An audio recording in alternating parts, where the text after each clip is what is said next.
Morning YouTube. Now I've just put this short clip on the front of this upload just to show you one of my pumpkins from last year. This is a Crown Prince. I haven't grown any of these this year, but as you can see, that's still as fresh as a daisy and it smells lovely. I've been cutting open and I don't know if you can see the juice is still glistening with juice, so that's how long they've kept. We had about a dozen of these as well as other pumpkins last year, so that's one reason why I've gone for smaller ones this year. But having cut that open, I'm regretting that I haven't grown any Crown Prince this year. They will definitely be on the agenda next year, and I will be keeping some of these seeds, and these will be what I'll be planting next year. So I'll take you up the garden now and show you what pumpkins and winter squashes I'm growing this year. Morning YouTube. It is the 17th of July and I just wanted to do a quick update on my pumpkins and squashes, just for a record for myself and also to share what's going on and how I'm growing them. Now these winter squashes, these were a long time before they took off. It's only about 10 days ago that they sort of started to move forward quite quickly. They seem to go backwards for quite a while before they seem to take in the ground, and I'm sure that's too early a sowing. I think I'm definitely guilty of planting these seeds way too early. So I can keep a record from my videos and look back on them during the winter and see if things need to be done differently.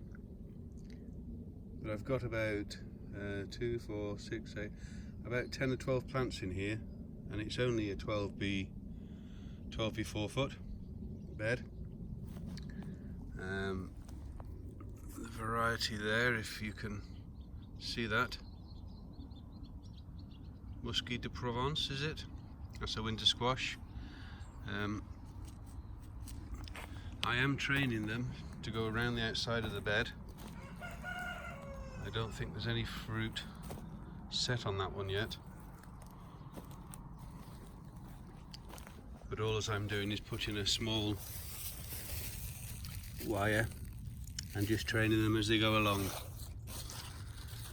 You can see there's a fruit. Don't know whether that's set or not yet, but they do put roots down at these axils into the ground and they feed from them. This one hasn't actually put any down yet, but I know one on the other bed has, and I'll show you what they're like. That isn't mosaic virus, that's just part of the plant. I think there's 2 varieties that are sown in there, and they all look quite well. I have started to train these ones up this obelisk. I think that's maybe a way to go for future reference for next year. You can get a lot more plant in a smaller area, and I'll be thinking along those lines for next year, no doubt about it.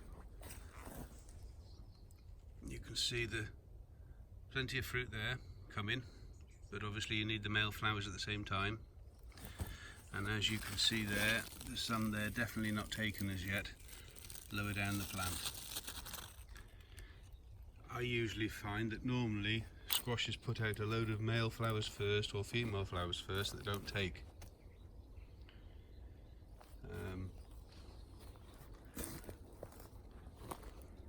Bear with me. And you can see there, nice female flower ready to be pollinated, and the one over on the other side there is a male that doesn't look like it's going to open this morning. I have got one fruit set there. This is red curry, majority of the ones I've gone for this year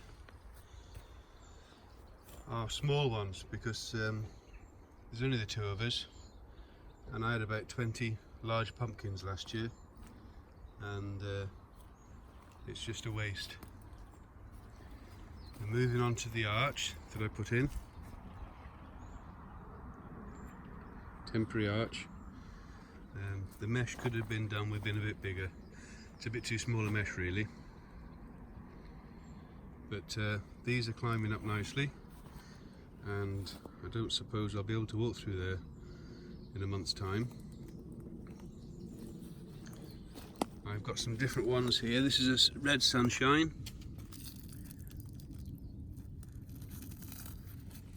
Looks like that's going to be a bush plant. I thought it was a climber, but it hasn't put any leaders out as yet. And then next to that is, that's a climbing courgette, and you can eat them when they're small. There's plenty of fruit on that, but also they will, if you let them go, they will grow to about 3-4 foot long with a bulbous end on them. So I'll let some of them hang down. It'll look nice. And on the other side I've got subbing hammocks. That one there is called,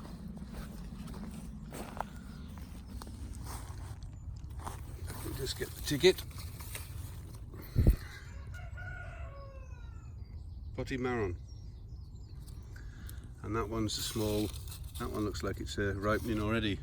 There's a couple of smaller ones there, but they're climbing up well.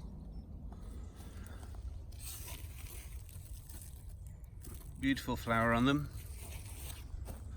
This one here is sweet dumpling, and you can see that there.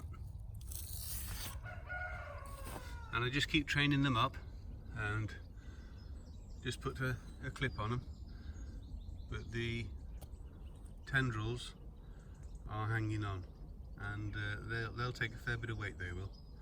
They seem to hang on and then set and go hard. See another one there that's about to start to cling. When you think that that's about 3 foot across there, and I've got 6 plants in there, so they're not taking up that much room. So vertically, I think for me is going to be the way to go next year. Whether I go vertically in smaller ones in different areas so they're spread about, or put them all in one area, I don't know. I'll have to think about that. Depends on what my plans are elsewhere. And then if I just bring you round to the other side, there's a few of the sweet peas.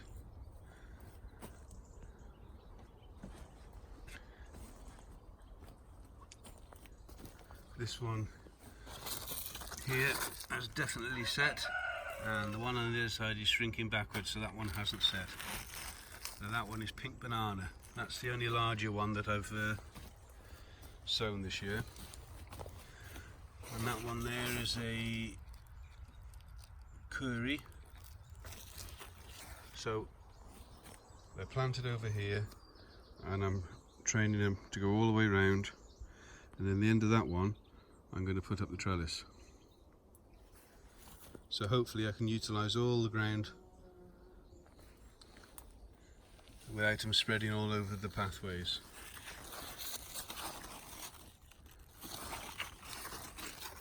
That one there, if I give it a tug, you'll see that's put roots down into the ground, and it's right next to one that hopefully is going to set, so those roots will help to feed that, as well as from the mother plant. That was my only concern about putting them up trellising, but looking at the health of those, it doesn't seem to have mattered too much at the moment.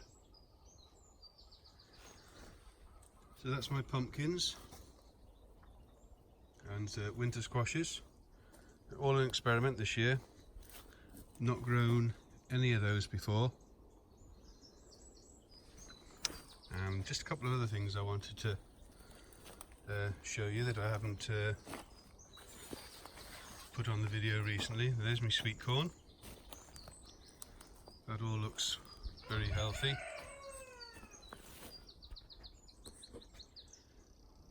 I have just given them a small sprinkle of chicken manure pellets because they are a hungry plant, and I have planted them 11 inches apart and they're looking well. Now last year these side shoots that they produced, very often they don't produce a full cob, they're a very small cob, and they don't come to maturity. So my theory, and I'm always full of theories, is to take them off and you put more nutrients into the main stem and you'll get a better plant and a better cob, the main cob, or two cobs on the main stem. And the plants weren't as healthy. I've since learned that those side shoots, the plant feeds, those feed the plant. So you want to leave those side shoots on. It's of more detriment to take them off than it is to leave them on, and I did find that last year with taking them off. They definitely went backwards in health-wise, and they didn't produce as well as what I was expecting. I've got two varieties here, Swift and Lark I think they are, but they're coming on well, and you can just start to see that they're coming forward. The tassels are just starting to show.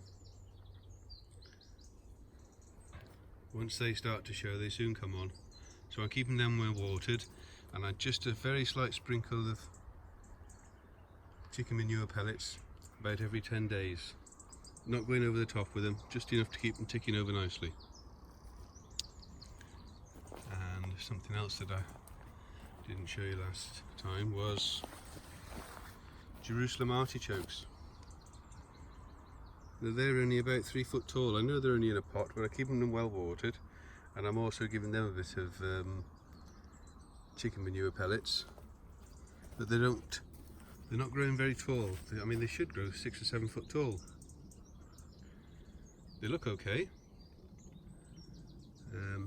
If you feel the leaves on these, they feel very much like comfrey, and I believe there's a little blue flower on them, pretty blue flower on them. And I just wonder if they are a member of the comfrey family or not. Probably not, but the feel of the leaves and with the pretty blue flower on them that you get, I wonder if anybody knows anything about that. But I've got 3 pots of them, and there's another one there. They're all about the same size. They're florist buckets they're in, and there's 3 tubers in each one, I believe. So anybody can help me on why they're not growing quite so big. And that's it for a quick update.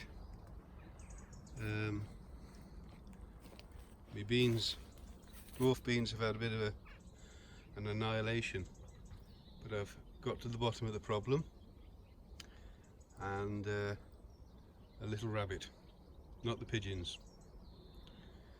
So he's been sorted out, and we've had no more damage since. So it'll be interesting to see how they bush up and how they come, and it'll obviously be a later crop, which may not be a bad thing after the beans. So many thanks for watching, hope you're all keeping well, and enjoying all your harvests. Many thanks for watching, and take care everybody. Thank you. Bye bye.